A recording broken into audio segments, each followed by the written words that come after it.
Habari za wakati huu, karibu tena wakati mwingine tena tunakutana hapa. Mzozo wa Mashariki ya Kati ambao bado unaendelea, vita vikizidi kuwa vya moto kwa kweli, mashambulizi ya kila upande yakiendelea. Vita hivi vilianzishwa na Marekani akishirikiana na ndugu yake Israel dhidi ya Iran. Iran wanazidi kufanya mashambulizi ya kulipiza kisasi. Kiufupi ni kwamba Mashariki ya Kati kwa sasa hapa tamaniki, mzozo umekuwa ni mzozo wa kikanda zaidi. Sasa Trump anasema kwamba hafurahishwi na jinsi Uingereza ilivyojibu kuhusu mzozo wa Iran ambao unaendelea. Kumbuka Uingereza iligoma kwanza kumsapoti Marekani kwenye vita hivi, kumruhusu Marekani kutumia bezi zake kwa ajili ya kuishambulia Iran. Lakini pia baada tu ya Trump kuomba washirika wa NATO kuingilia kati kuhakikisha kwamba meli kwenye mlango bahari wa Hormuz zinapita, mafuta yanapita na bei mafuta yanashuka duniani. Uingereza pia hawajasapoti jambo hilo, hawapo tayari kuingia katika vita ambavyo kavianzisha Marekani kwa manufaa yake, halafu watu wengine waingie katika vita hivyo. Trump si mara ya kwanza kuongea hadharani kwamba hajafurahishwa na Uingereza, lakini pia kuhusu Trump kuwataka NATO kuingilia kati vita hivi na kuhakikisha kwamba kwenye mlango bahari ambapo airagisiwa wameweka ulinzi mkali, hakuna meli za mafuta kupita pale. Nimeona Kaja Kallas, balozi wa Umoja wa Ulaya masuala ya kigeni, amesema kwamba Marekani mwenyewe ni mwanachama wa NATO, lakini kwa nini yeye hapeleki meli zake ili kufungua mlango bahari wa Hormuz? Basi hata kwetu hoja inabaki, kwa nini wanachama wengine tupeleke? Amezungumza jambo hilo kwamba Marekani mwenyewe ni mwanachama wa NATO lakini hajapeleka meli zake. Kwa nini sisi wengine tupeleke meli zetu kwenye mlango bahari wa Hormuz kuhakikisha kwamba unafunguka huo mlango bahari wa Hormuz? Jambo ambalo anasema kwamba na sisi tunabaki na maswali, kwa nini tupeleke sisi wengine lakini yeye meli zake hajapeleka. Kumbuka Trump alisema kwamba atatuma meli za kijeshi kuhakikisha kwamba mafuta yanapita. Jambo likashindikana, kaomba msaada NATO kwamba wasaidie jambo hilo, mafuta yapite pale. Lakini pia amesema ana uwezekano wa kuhailisha safari yake ya kwenda China, ambapo alikuwa ana ziara yake huko China. Alisema kwamba atahailisha safari yake kutokana na vita hivi vinavyoendelea kama kwa mwezi mmoja hivi. Lakini pia alikuwa anataka kumuomba China kabla yeye hajaenda huko hakikisha kwamba anaingilia kati mlango bahari wa Hormuz unafunguliwa pale. Sasa kwenye jambo hili la kutokufurahishwa na Uingereza, Rais wa Marekani Donald Trump ameongeza ukosoaji wake dhidi ya serikali ya Uingereza kuhusu jinsi ilivyoshughulikia mzozo wa Irani baada ya Waziri Mkuu Sir Keir Starmer kusema nchi hiyo haitavutiwa na vita kubwa. Trump aliwaambia waandishi wa habari Jumatatu kwamba hatukufurahishwa na Uingereza, akiongeza kuwa inapaswa kushiriki kwa shauku katika juhudi za kufungua tena mlango bahari wa Hormuz, njia muhimu ya usafirishaji wa mafuta. Baadaye aliwaambia watu katika mkutano huo na waandishi wa habari kwamba kulikuwa na baadhi ya nchi zilizonikatisha tamaa sana kabla ya kuichagua Uingereza, ambayo alisema ilikuwa ikichukuliwa kama Rolls Royce ya washirika. Matamshi ya Trump yalikuja baada ya Sir Keir kusema Uingereza ilikuwa ikishirikiana na washirika wake katika mpango wa pamoja na wenye tija wa kufungua tena mlango bahari huo. Sir Keir Starmer pia alisema Uingereza tayari ina wawindaji wa mabomu katika eneo hilo, lakini bado hakuna uamuzi kuhusu hatua gani zitachukuliwa. Bei ya mafuta imepanda baada ya Iran kufunga njia ya usafirishaji wa mafuta yenye shughuli nyingi zaidi duniani kwa meli za mafuta. Iran imetishia kushambulia meli zozote inazoona zina uhusiano na Marekani, huku pia kuna hatari kutokana na mabomu ya baharini.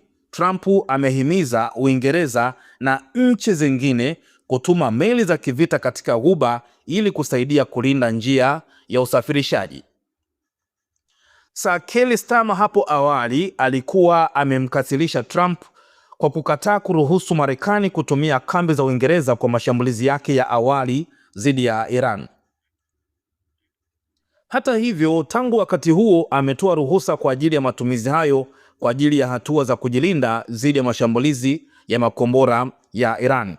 Akizungumza mjini Washington, Trump alipendekeza katika baadhi ya visa kwamba alikuwa akiwauliza viongozi wa dunia kama wangesaidia katika mlango bahari wa Hormuz, sio kwa sababu tunawahitaji, bali kwa sababu nataka kujua jinsi wanavyoitikia. Trump aliongeza kuwa alishangazwa sana na mtazamo wa Uingereza kuelekea vita na akaangazia kazi yao ya pamoja nchini Ukraine. Trump alisema hatukuhitaji kufanya kazi nao nchini Ukraine, na kisha wanatuambia kwamba tuna meli ya mabomu karibu na hawataki kufanya hivyo. Nadhani ni mbaya sana. Trump aliendelea kumshutumu Sir Keir Starmer kwa kutoa ombi la kutuma meli za kubeba ndege mara tu baada ya vita kuisha. Aliongeza, sikufurahishwa na Uingereza. Nadhani watahusika labda, lakini wanapaswa kushiriki kwa shauku. Aliongeza katika mkutano na waandishi wa habari baadaye kwamba alikuwa amemwambia Starmer ingekuwa msaada sana ikiwa ungetuma meli kadhaa na ikiwa una baadhi ya watafuta mabomu ambao wanafanya hivyo wangetusaidia sana. Ni waziri mkuu anasema, sawa, ningependa kuuliza timu yangu. Nilisema huna haja ya kuwa na wasiwasi kuhusu timu. Huna timu. Wewe ndiye waziri mkuu, unaweza kufanya uamuzi. Kwa hivyo inakatisha tamaa sana.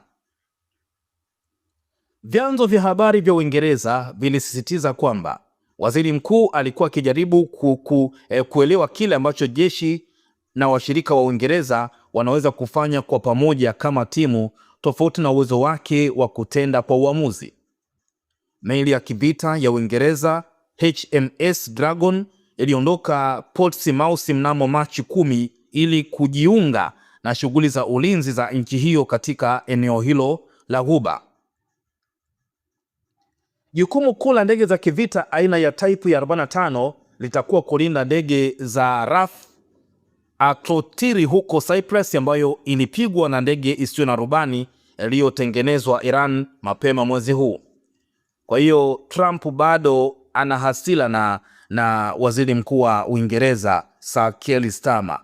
Hajafurahishwa na kauli zake, lakini wakati huo huo bado anahitaji msaada kutoka kwa washirika wa NATO, lakini pia anahitaji msaada kutoka kwa Uingereza wasaidie kuhakikisha kwamba mafuta pale yanapita. Hapo awali Sir Keir Starmer alisema kufungua tena mlango bahari wa Hormuz haikuwa kazi rahisi. Wanajua kinachoendelea pale. Kwa hivyo tunafanya kazi na washirika wetu wote, wakiwemo washirika wetu wa Ulaya, ili kuleta pamoja mpango mzuri na wa pamoja ambao unaweza kurejesha uhuru wa urambazaji katika eneo hilo haraka iwezekanavyo na kupunguza athari za kiuchumi. Sir Keir alisema pia amekuwa akijadili swala hilo na Marekani na nchi za Ghuba, na kwamba hatua yoyote ilibidi ikubaliwe na washirika wengi iwezekanavyo. Akihojiwa kuhusu alikuwa akikataa ombi la Trump la kuilazimisha jeshi la wanamaji la kifalme kulinda mlango bahari huo, Sir Keir alisema kwamba Uingereza inachunguza chaguzi, lakini ikasisitiza kwamba tayari kuna mifumo ya uwindaji wa mabomu katika eneo hilo. Alipoulizwa kuhusu hali ya uhusiano wa Uingereza na Marekani, Sir Keir Starmer alisisitiza kwamba nchi hizo mbili ni washirika imara, lakini akaongeza, ni juu yangu kutenda katika kile ninachokiona kuwa ni maslahi bora ya Uingereza. Ingawa Uingereza tayari na mifumo ya uwindaji wa mabomu inayojiendesha yenyewe katika eneo hilo, meli pekee ya uwindaji mabomu iliyokuwa na matokeo na makao yake huko HMS Middleton hivi karibuni ilirudi Portsmouth kwa ajili ya matengenezo yaliyopangwa. Badala yake jeshi la wanamaji la kifalme linatarajiwa kutoa ndege ambazo hazina rubani ambazo zimetengenezwa hivi karibuni baharini, zilizoundwa kugundua na kuzima mabomu bila kuwaweka wafanyakazi hatarini. Katika mahojiano na Financial Times, Trump alionya kwamba muungano wa kijeshi wa NATO unakabiliwa na mustakabali mbaya sana ikiwa wanachama wake watashindwa kusaidia kufungua tena mlango bahari huo.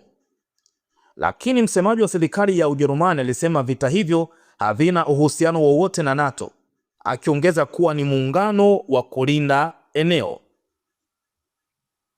Waziri wa Ulinzi Boris alisema hakutakuwa na ushiriki wa kijeshi kutoka Ujerumani, ingawa Berlin ilikuwa tayari kuunga mkono juhudi za kidiplomasia za kulinda mlango bahari huo. Donald Trump anatarajia nini kutoka kwa meli chache za kivita za Ulaya katika mlango bahari wa Hormuz ambazo jeshi kubwa la wanamaji la Marekani haliwezi kuzisimamia peke yake? Aliongeza, hili liliungwa mkono na mkuu wa zamani wa jeshi la Uingereza Jenerali Sir Nick Carter, ambaye alisema NATO iliundwa kama muungano wa kujilinda. Haitakuwa muungano ulioundwa kwa pamoja wa washirika kwenda kwenye vita vya hiari na kisha kuwalazimisha wengine wote kufuata. Aliambia BBC, vita vimeanzishwa na Marekani, halafu wengine wanachukuliwa, nyie njoeni hapa tuingie kwenye vita. Mawaziri wa mambo ya nje wa Umoja wa Ulaya walikutana Jumatatu kujadili jinsi ya kulinda mlango bahari huo, lakini mkuu wa sera za kigeni wa umoja huo Kaja Kallas, nimekuambia hapo awali, alisema hakuna hamu ya pendekezo la kubadilisha mamlaka ya ujumbe wa majini wa Umoja wa Ulaya katika Bahari Nyekundu. Lakini pia akahoji kwamba kama yeye kashindwa kupeleka meli zake, kwa nini umoja wa NATO upeleke meli zake? Ni swali la kujiuliza. Kiongozi wa chama cha Conservative Kemi Badenoch alisema haijulikani wazi kwamba waziri mkuu amehusika katika mchakato wa mapigano. Washirika wetu wote wanaonekana kuwa na wasiwasi kuhusu jinsi anavyofanya mambo polepole. Nina wasiwasi kwamba hana undani wa kutosha katika mazungumzo na Marekani, lakini kabla hatujaanza kutuma meli nje kwenye mlango bahari wa Hormuz, tunahitaji kujua mpango huo ni upi. Chama cha Liberal Democrats kimesema Uingereza haipaswi kutuma meli kusaidia kulinda mlango bahari na badala yake kuzingatia kupunguza kasi ya vita. Chama hicho pia kimepinga ziara za kiserikali ya mfalme na malkia Camilla nchini Marekani inayotarajiwa sana mwishoni mwa mwezi wa 4 isifanyike, kwani itampa Trump mapinduzi makubwa ya kidiplomasia. Akizungumza na kipindi cha BBC Radio 4 cha leo, mbunge wa Labour Demi Emil, ambaye ni mwenyekiti wa kamati teule ya mambo ya nje ya Commons, pia alipendekeza safari hiyo ihairishwe. Ingeendelea mbele zidi ya msingi wa vita, hilo nadhani ni gumu sana. Jambo la mwisho tunalotaka kufanya ni kuwafanya wakuu wao waaibishwe, aliongeza. Nadhani itakuwa ni salama zaidi kuhairisha, lakini sijui maelezo zaidi. Akizungumza wakati wa swali la dharura katika baraza la Commons, mbunge wa chama cha Labour Andy McDonald alisema Sir Keir Starmer alikuwa sahihi kusema Uingereza haitavutiwa na vita vikubwa zaidi, lakini alionya maombi zaidi ya Trump ya kuwasaidia polisi katika mlango bahari wa Hormuz ndio aina ya mission ambayo wengi wameonya dhidi yake. Mengi nitazidi kukuhabarisha hapa kwa kina zaidi. Vita vya Mashariki ya Kati, mzozo ambao kwa sasa unaendelea, lakini pia Trump kuomba msaada kwa washirika wa NATO ambapo kwa namna moja ama nyingine wote wanaonekana kumgomea.